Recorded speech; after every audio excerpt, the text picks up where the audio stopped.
विद्यार्थियों नमस्कार। हम बात कर रहे हैं इस वीडियो लेक्चर के माध्यम से मल्टी डिसिप्लिनरी केमिस्ट्री यानी एमडीसी केमिस्ट्री, जो कि आपके प्रथम वर्ष का पेपर है। और उस पेपर का जो टाइटल है, पेपर का नाम है केमिस्ट्री इन एवरीडे लाइफ यानी दैनिक जीवन में रसायन शास्त्र।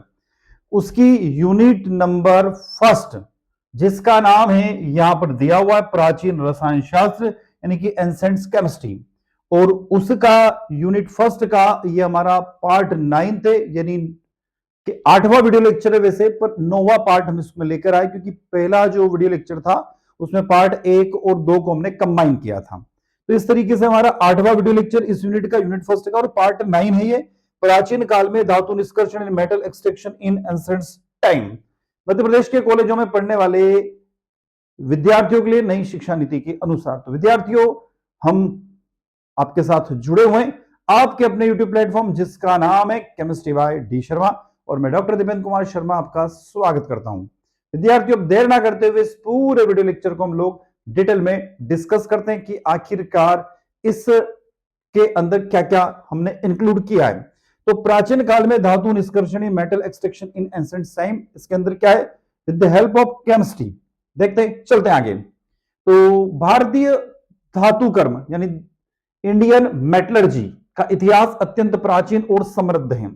भारतीय उपमहाद्वीप में धातुओं के साथ काम करने की परंपरा हजारों वर्षों पुरानी है और यहाँ के लोग सदियों से विभिन्न धातुओं का उपयोग करते आ रहे हैं। The history of Indian metallurgy is extremely ancient and rich. The tradition of working with metals in the Indian subcontinents dates back thousands of years, and the people here have been using various metals for a centuries. धातु कर्म का इतिहास न केवल तकनीकी दृष्टि से महत्वपूर्ण है बल्कि भारतीय संस्कृति, कला और व्यापार के विकास में भी अहम भूमिका निभाता है। बात करें भारतीय उपमहाद्वीप में धातु निष्कर्षण का इतिहास, तो 3री शताब्दी ईसा पूर्व से पहले प्रारंभ हुआ था और ब्रिटिश राज में भी अच्छी तरह से यह जारी रहा। आगे देखिए इसके अंदर, तो विभिन्न प्रारंभिक वैदिक युग ग्रंथों में धातु विज्ञान यानी कि मेटलर्जी से संबंधित अवधारणाओं का उल्लेख मिलता है। ऋग्वेद में पहले से ही संस्कृत शब्द अयस यानी आयस अर्थात धातु शब्द का प्रयोग किया गया है। पुरातत्व अध्ययनों से पता चलता है कि भारत में लोहे का काम 1800 ईसा पूर्व से प्रारंभ हो गया था और 13वीं शताब्दी ईसा पूर्व के आरंभ में लोहे को गलाने का अभ्यास भी किया जाने लगा। वुड्स स्टील मुख्य रूप से कार्बन के उच्च अनुपात यानी कि 1.9% का लोहा होता है, यानी 1.9% का लोहा होता है। मूल प्रक्रिया में पहले गाढ़ा लोहा यानी रोड आयरन बनाया जाता है। इससे लकड़ी के टुकड़ों या चारकोल के साथ बंद क्रूसिबल में बंद करके गर्म किया जाता है, जिससे लोहा कार्बन की काफी मात्रा अवशोषित कर लेता है। फिर क्रूसिबल को ठंडा कर वुड्स स्टील की ठोस सिल्लियों में इसे बनाई जाती है। कई प्रकार के अयस्क को पहले ओखली और मूसल में पीसा जाता था, इसके पश्चात भट्टी में डालकर उसे मेल्ट यानी कि गलाया जाता था। इस विधि से सोना, चांदी, तांबा आदि धातु प्राप्त की जाती है। इसके बाद तांबे के कुछ अयस्कों की प्रगलन यानी कि स्मेल्टिंग व अपचन यानी कि रिडक्शन कर धातु प्राप्त की जाने लगी। कृष्ण यजुर्वेद में लोह यानी आयरन, सीसा यानी कि लेड और टीन का उल्लेख मिलता है। सीसे को उसकी मृदुता यानी कि सॉफ्टनेस के कारण प्रयोग में लाया जाता रहा है। वैदिक काल से ही स्वर्ण यानी कि गोल्ड और रजत यानी कि सिल्वर यानी कि चांदी की मुद्राएं काफी प्रचलित रही है। कौटिल्य काल में खदानों से प्राप्त अयस्कों को महत्वपूर्ण माना गया है क्योंकि इसी के द्वारा आर्थिक उन्नति संभव है। ध्यान रखिएगा, जहां पर जितनी ज्यादा मेटल एक्सट्रैक्शन होता है उस कंट्री की जो इकोनॉमिकली ग्रोथ है वो उतनी ही ज्यादा होती है। भारत प्रारंभ से ही अयस्कों का अत्यंत धनी रहा है। प्राचीन ग्रंथों में लगभग 12 धातुओं के उत्पादन का उल्लेख मिलता है। सुश्रुत एवं चरक द्वारा कई धातुओं के चूर्णों को औषधीय रूप में उपयोग किया गया है।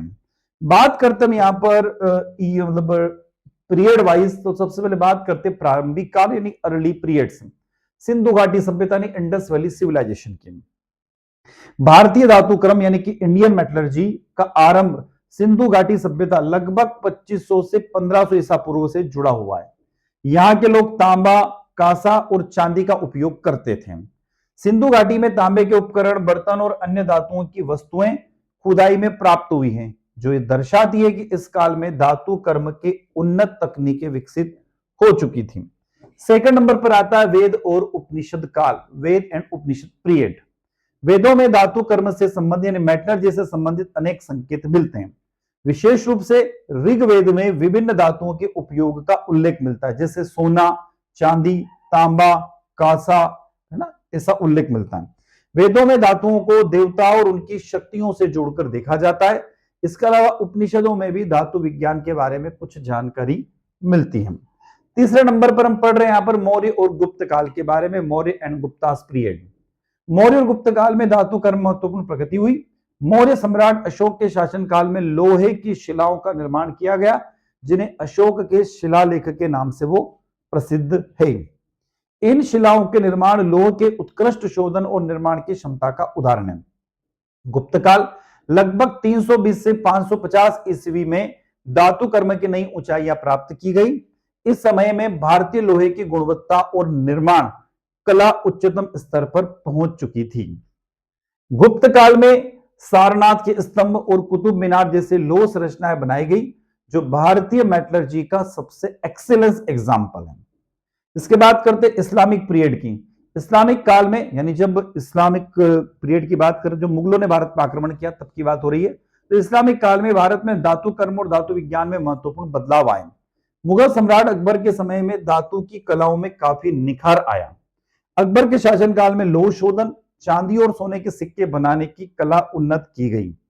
इस दौरान किले, महल और अन्य संरचनाओं के निर्माण में धातु का प्रयोग बढ़ चुका था। उसके बाद आता है मॉडर्न पीरियड यानी आधुनिक काल, जिसमें हम बात करेंगे ब्रिटिश और स्वतंत्रता प्राप्ति के बाद, British period and after independence. British काल में भारतीय धातु कर्म उद्योग का शोषण किया गया। ब्रिटिश साम्राज्य ने भारत से धातुओं के संसाधनों का अत्यधिक दोहन किया और भारतीय कारीगरों में कामकाजी शर्तों को बदतर किया गया। लेकिन स्वतंत्रता प्राप्ति के बाद भारत में अपनी धातु कर्म उद्योग को पुनर्जीवित किया। आधुनिक भारत में स्टील, लोहा और अन्य धातुओं के उत्पादन में भारत आत्मनिर्भर हो गया था। बात करते हैं हम करंट स्टेटस की, वर्तमान स्थिति की, तो आजकल भारतीय धातु कर्म उद्योग वैश्विक स्तर पर महत्वपूर्ण स्थान रखता है। भारत दुनिया का सबसे बड़ा स्टील उत्पादक और उपभोक्ता देशों में से एक है। इसके अलावा भारत में विभिन्न धातु उद्योग जैसे कॉपर यानी कि तांबा, एल्यूमिनियम, जस्ता और सिल्वर का उत्पादन भी किया जाता है। प्राचीन काल में धातु निष्कर्षण भारतीय सभ्यता में एक अत्यधिक विकसित प्रक्रिया थी और इसे विभिन्न संस्कृतियों में समृद्ध किया गया। विशेष रूप से भारत में ताम्र यानी कि तांबा, कांसा, सोना, चांदी और लोहे जैसी धातुओं के निष्कर्षण के तकनीकी ज्ञान को बहुत ही गहरा इतिहास रहा है। प्राचीन काल में धातुओं के निष्कर्षण के लिए उपयोग की जाने वाली विधियां और उपकरण उनके समय में वैज्ञानिक समझ और तकनीकी कौशल को प्रदर्शित करती हैं। अब हम बात करते हैं अलग अलग निष्कर्षण की। पहला आता है तांबा और कांसे का निष्कर्षण, कॉपर एंड ब्रॉन्ज एक्सट्रैक्शन। तांबा और कांसा यानी कि ब्रॉन्ज भारतीय धातु कर्म का महत्वपूर्ण हिस्सा थे। कांसा यानी कि ब्रॉन्ज वो तांबे और टीन के मिश्रण से बनाया जाता था, जो कि हजारों साल पहले भारतीय उपमहाद्वीप में उपयोग किया जाता रहा है। सिंधु घाटी सभ्यता में 3300 से 1300 ईसा पूर्व में तांबे के उपकरण, बर्तन और अन्य वस्तुएं पाई गई हैं। ये वस्तुएं दिखाती है कि उस समय तांबे का निष्कर्षण और उसे आकार देने की विधियां काफी विकसित हो चुकी थी। आगे आते हैं, कांसे के उपकरण भी बहुत प्रचलित थे और कांसे और तांबे में टीन के मिश्रण से तैयार किया जाता है, जिसे उच्च तापमान पर प्राप्त किया जाता है। कांसे का उपयोग वस्त्रों, मूर्तियों और औजारों के निर्माण में किया जाता है। बात आता है आयरन एक्सट्रैक्शन की, लोहे के निष्कर्षण की। भारत में प्राचीन काल में लोहा निष्कर्षण की कला बहुत उन्नत थी।